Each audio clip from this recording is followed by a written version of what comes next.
Siapa yang punya teknologi menyuling air laut? Orang Yahudi kok. Semua teknologi sampai tentang nuklir segala macam itu semuanya orang Yahudi.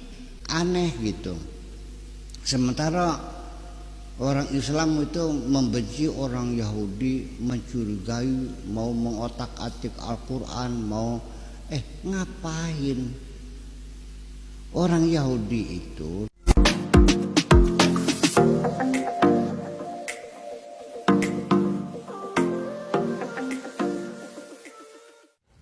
ketika membahas Israel, sebagian orang mungkin akan langsung teringat konflik berkepanjangan antara negara tersebut dengan negara tetangganya, yaitu Palestina. Tak cuma dengan Palestina, hubungan Israel dengan sejumlah negara di kawasan Timur Tengah juga dikatakan tidak harmonis. Lalu, seperti apa dan bagaimana dengan produknya yang sudah menyebar luas di Indonesia dan dipakai oleh orang Indonesia, baik oleh Muslim, non-Muslim, maupun umat lainnya? Seperti apa dan bagaimana? Berikut kita saksikan jawabannya dari Pak Kiai Haji Buya Syakur. Selamat menyaksikan. Saya minta penjelasan tentang boikot produk Yahudi. Apakah benar ketika kita membeli produk-produk Yahudi berarti kita ikut membantu mereka, orang-orang Yahudi, dalam memerangi orang-orang Islam? Itu saja, terima kasih. Wassalamualaikum warahmatullahi wabarakatuh. Salam. Ini dua pertanyaan ya. Yang kedua, Pak Arif gimana tadi? Boikot produk Yahudi. Ya. Itu betul tidak? Itu sebagai andil, begitulah. Ya. Oke. Begini, untuk jadi santri saya tidak ada satu persyaratan pun. Tidak perlu kelakuan baik. Tapi nanti aturannya setelah menjadi santri. Iya dong. Iya. Ya syaratnya gampang aja lah ya. Jangan pernah malu bertanya, itu saja.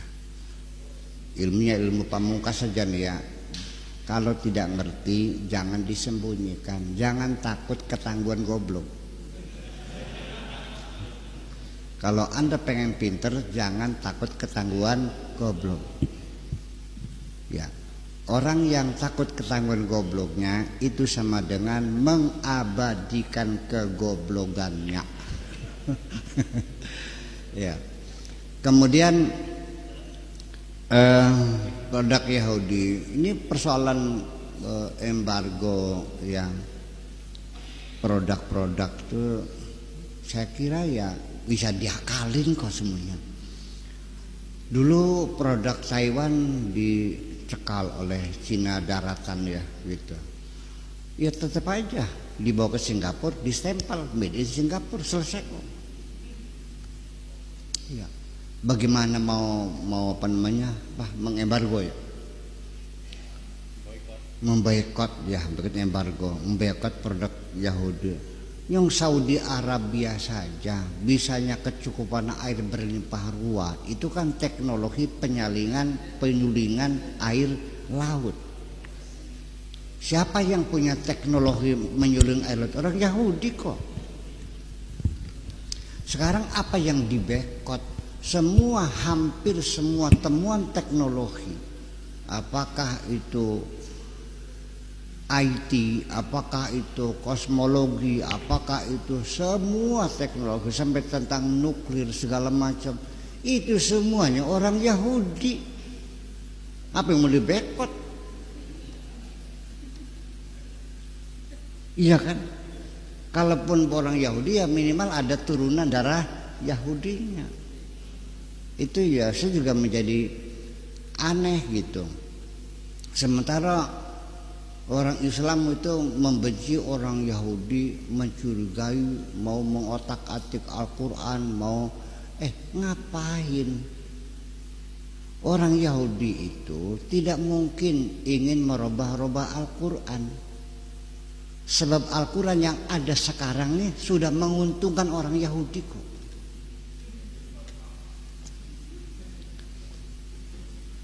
Al-Quran yang menjelaskan bahwa Palestina itu tanah airnya orang Yahudi. Nabi Musa berapa tahun di situ tuh? 40 tahun. Itu sudah sah menjadi tanah air.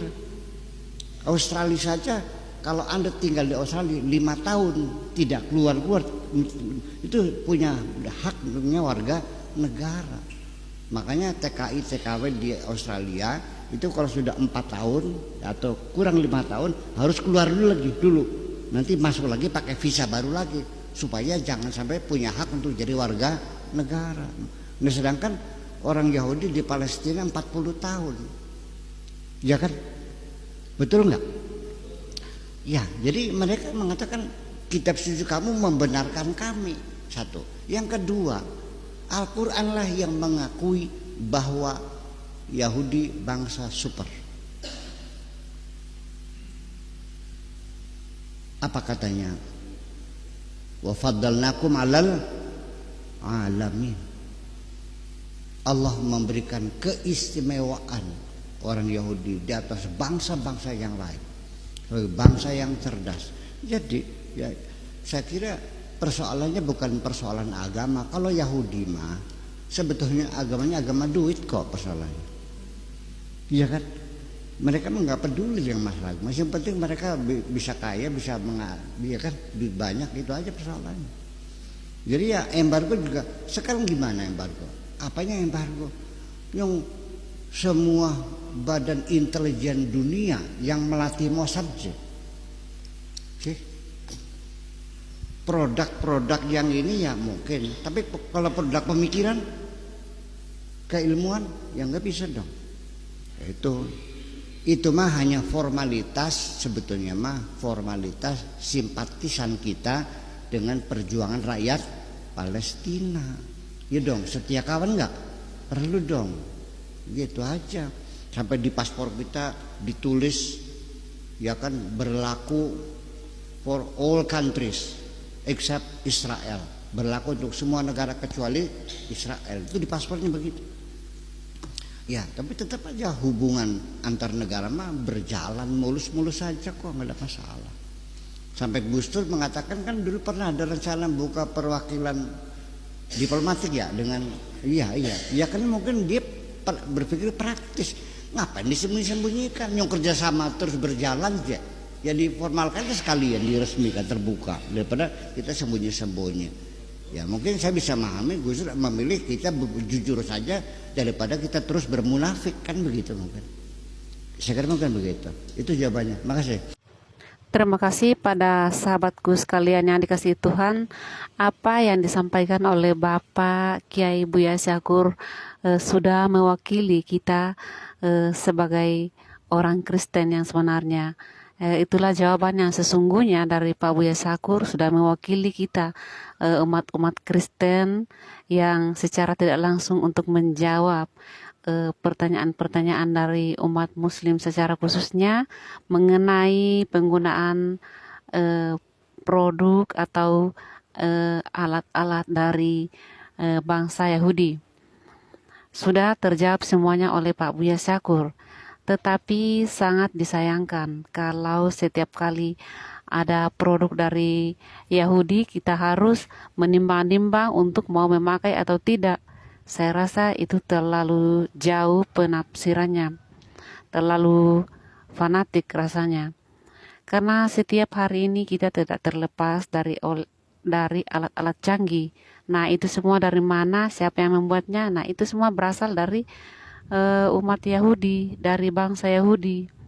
Nah, seperti juga yang disampaikan Pak Buya Syakur bahwa Mesir atau Arab itu berkelimpangan air karena menggunakan alat produksi dari bangsa Yahudi. Jadi janganlah terlalu fanatik soal penggunaan produk-produk Yahudi. Kecuali makanan itu ya mungkin bisa saja seperti itu halal atau non halal. Tetapi tergantung pribadi masing-masing. Tuhan Yesus memberkati kita semua dan shalom.